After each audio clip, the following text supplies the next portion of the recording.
పితా పుత్ర పవిత్రాత్మ నామమున ఆమేన్. దేవుని నామములు అందరికీ శుభములు.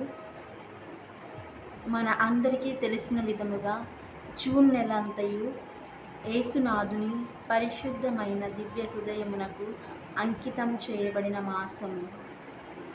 యేసు ప్రభువు వారు పునీత మార్గరేతమ్మ గారికి దర్శనమిచ్చి, నా తిరుహృదయ పటమును ఎవరైతే వారి ఇండ్లలో ఉంచి ప్రార్థించి నన్ను ఆరాధిస్తారో సకల మేలులను వారికి దయచేయుదును అని ఆ పునీతురాలికి వాగ్దానం చేసి ఉన్నారు. అట్టి వాగ్దానము ప్రకారము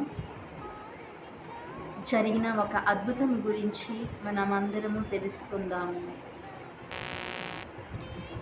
యేసునాథుని దివ్య హృదయము పునీత మార్గరేతమ్మ గారికి వసగిన వాగ్దానములలో మా తిరుహృదయ పటమునైనను లేదా స్వరూపమైనను ఎవరెవరి ఇండ్లలో స్థాపించి పూజించుదురో ఆ ఇండ్లను ఆశీర్వదించి కాపాడుదును అనుట ఒక వాగ్దానము.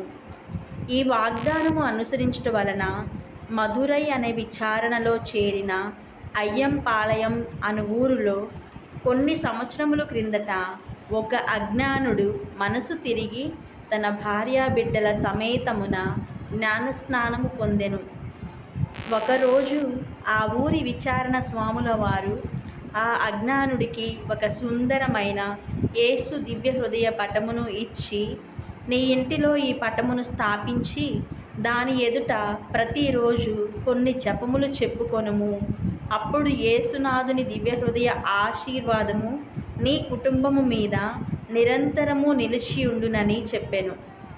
గురువు చెప్పిన ప్రకారమే ఈ క్రొత్త క్రైస్తవుడు అలాగు చేయుచుండెను. ఒకనాడు తాను బయటకు వెళ్ళి తోటలో పనిచేయునప్పుడు తన గ్రామములో నిప్పంటుకొని ఇండ్లన్నీ కాలిపోయినవి. సాయంత్రము ఇంటికి తిరిగి వచ్చినప్పుడు అన్ని ఇళ్ళు కాలిపోగా ఒక్క ఇల్లు మాత్రమే నిప్పు అంటుకొనక యేసునాథుని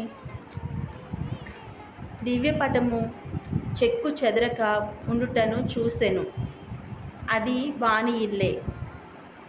యేసునాథుని దివ్య హృదయమే అద్భుతముగా తన ఇంటిని కాపాడినదని తెలుసుకొని ఆ తిరుహృదయ పటమునకు సాష్టాంగపడి ధన్యవాదములు తెలియజేసెను. ఈ లోకపు నిప్పు కన్నా మిక్కిలి భయంకర నిత్య నరకాగ్ని నుండి యేసునాథుని దివ్య హృదయము మనలను కాపాడునట్లు బ్రతిమాలి ప్రార్థించుకుందాము. ఆమేన్. యేసునాథుని మిక్కిలి పరిశుద్ధి దివ్య హృదయమా మా మీద దయగా ఉండండి. యేసునాథుని మిక్కిలి పరిశుద్ధి దివ్య హృదయమా మా మీదను మా కుటుంబముల మీదను దయగా ఉండండి. యేసునాథుని మిక్కిలి పరిశుద్ధి దివ్య హృదయమా మా మీదను సమస్త మానవాళి మీదను దయగా నుండండి. ఆమేన్. పితా పుత్ర పవిత్రాత్మ నామమున ఆమేన్.